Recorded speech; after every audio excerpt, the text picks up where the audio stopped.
of the perspectives and interest, as well as the yearning for information of African American readers. Though more books by or about African Americans had been published in the late 1960s and 1970s, when it came to the discussion of film history and other aspects of Black popular culture, most editors at the major houses drew a blank. For those editors who did have foresight and wanted to acquire the book, it could always be an uphill struggle to convince editorial boards to understand the importance of publishing such works. The same struggle was true for the very few Black editors at publishing houses. Marie Brown, however, was confident that it would happen, and without my full awareness of how much she was pushing for the book, she had taken my proposal for the biography to a recently founded Black publishing house, Amistad Press. Its publisher, the enterprising Charles Harris, appeared not to think twice about publishing such a book, and he, too, aware of my previous books, believed I was the person to write it. In fact, the entire staff at Amistad, not a very large one, was excited about the prospect of the book.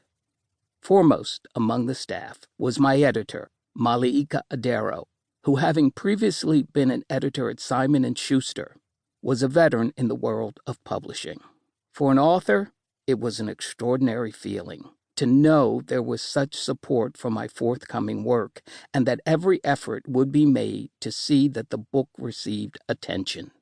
Problems arose at Amistad as I worked on the book, due mainly to financing, with which Charles often struggled. But after an extended period, it took me some 5 years to fully research and write the book. I remember distinctly the day when Charles Harris phoned me to say he would be driving by my apartment building, and when I come downstairs, he had something for me. He was jubilant as he presented me with 2 advance copies of Dorothy Dandridge, a biography. It was a wholly memorable day. The road to the publication of Dorothy Dandridge, a biography, reveals today, as much as in the past, the importance of diverse perspectives, diverse voices, and diverse knowledge in the publishing industry.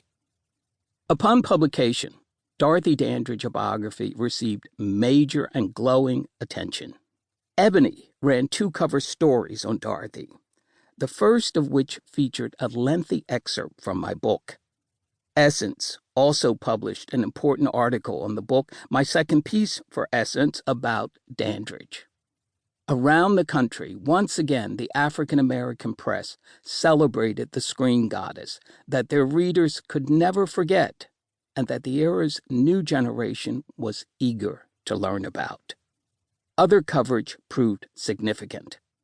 At New York's prestigious Film Forum, celebrated for its repertory cinema and its first runs of recently produced and independent films, repertory director Bruce Goldstein requested that I curate a major Dandridge film retrospective, the first of its kind in the city.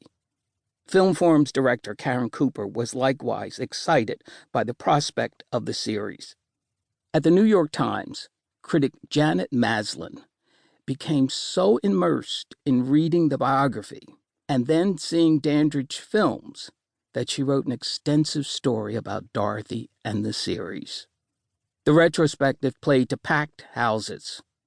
Mel Watkins at the New York Times also gave the book a great review. The New Yorker, Time, Vogue, People, and other national publications heralded the arrival of the book. The Hollywood studios, which had once left Dorothy stranded, took a renewed interest in the industry's once celebrated but now neglected star. Janet Jackson, Vanessa Williams, Halle Berry, Jasmine Guy, and Layla Rashan expressed enthusiasm at the prospect of a Dandridge movie. Most significantly and poignantly, Whitney Houston had her heart set on the role. Through Whitney's production company, Brown House, producer Deborah Martin Chase and film agent Amy